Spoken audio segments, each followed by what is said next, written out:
नमो बुद्धाय. मी गार माता या चॅनलवर आपल्या सर्वांचे स्वागत आहे. आज आपण त्रिरत्न वंदनेतील बुद्ध वंदना व त्याचा अर्थ पाहणार आहोत. इतिपिसो भगवा अरहं सम्मा संबुद्धो विद्याचरण संपन्नो सुगतो लोकविदो अनुतरो पुरीस धम्म सारथी सत्था देवमनुसानं बुद्धो भगवाती बुद्धं यावज्जीवितपर्यंतं शरणं गच्छामि. एच बुद्धा अतीताच एच बुद्धा अनागता पचुपण्णाच ए बुद्धा अहं वंदामि सर्वदा.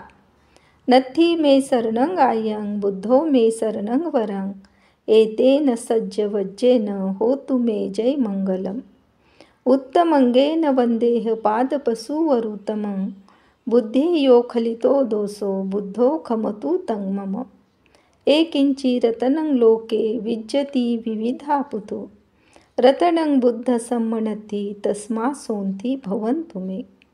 योसिनी सिनो वरबोधी मुले मारससेनं महती विजेत्वा संबोधी मा गच्छी अनंतयानो लोकोत्तमोतं पमामि बुद्धं.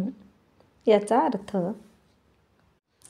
जे भगवान बुद्ध भगवा आहेत, अरहंत आहेत, विद्या आणि आचरणाने संपन्न आहेत, सुगतीला ज्यांनी प्राप्त केले आहे, लोक आणि लोकोत्तर ज्ञानामध्ये विद्वान, मनुष्याचे हितचिंतक, देव व मनुष्याचे शास्ता म्हणजे त्यांना शिकवण देणारे असे भगवान बुद्ध आहेत. अशा भगवान बुद्धाचे मी जन्मभर अनुसरण करण्याचा निर्धार करते. आतापर्यंत जे बुद्ध होऊन गेलेत, जे भविष्यात होतील व जे आत्ता आहेत, त्या सर्वांना मी वंदन करते. बुद्धाशिवाय माझे दुसरे कोणतेही श्रद्धास्थान नाही. मला दुसऱ्या कशाचाही आसरा नाही. फक्त बुद्धच माझा सर्वश्रेष्ठ आधार आहे. ह्या सत्य उच्चाराने माझे जयमंगल हो. बुद्धाच्या पवित्र चरणधुळीला मस्तक वाकून मी वंदन करते. बुद्धाबद्दल माझ्या हातून काही दोष घडला असेल तर भगवान बुद्ध मला क्षमा करोत. ह्या लोके निरनिराळ्या प्रकारची जी अनेक रत्ने आहेत, त्यापैकी कशानेही बुद्धाची बरोबरी होणार नाही. त्या रत्नाने माझे कल्याण हो.